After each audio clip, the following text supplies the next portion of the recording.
নমস্কার, বন্দে মাতারাম, ভারত মাতার জয়। আজকে হচ্ছে 6ই জুলাই, শ্যামাপ্রসাদজির জন্মদিবস।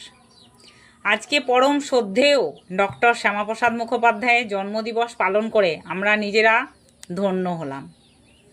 এতদিন পর্যন্ত যে নামটা সিপিএম এবং তৃণমূলের আমলে লুকিয়ে রাখা হয়েছিল ইতিহাসের পাতায়, যে শ্যামাপ্রসাদজি পশ্চিমবঙ্গের রূপকার, যে মহান ভূমিপুত্র, বাংলার বাঘ আশুতোষ মুখোপাধ্যায়ের এবং যোগমায়া দেবীর সুযোগ্য সন্তান, যিনি 33 বছর বয়সে কলকাতা বিশ্ববিদ্যালয়ের একজন উপাচার্য ছিলেন। বাংলা ভাষাকে তিনি উন্নত করার জন্য চেষ্টা করেছিলেন। একই সঙ্গে তিনি একজন দেশপ্রেমিক এবং রাজনীতিবিদ।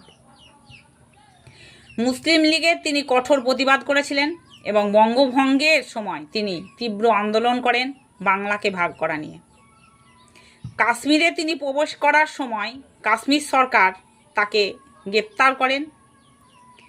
তিনি বলেছিলেন, এক দেশ, এক আইন এবং এক নিশান থাকবে এখানে নিজের দেশে প্রবেশ করতে গেলে কারো পারমিট তিনি গ্রাহ্য করবেন না।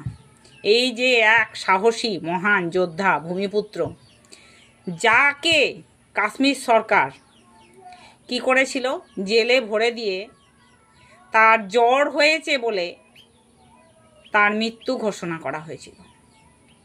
শ্যামাপ্রসাদজির মাতা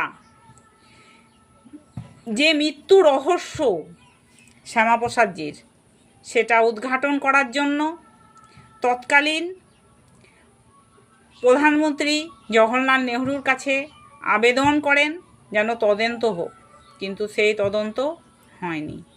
সেই মৃত্যু রহস্য চাপা থেকে গেছে।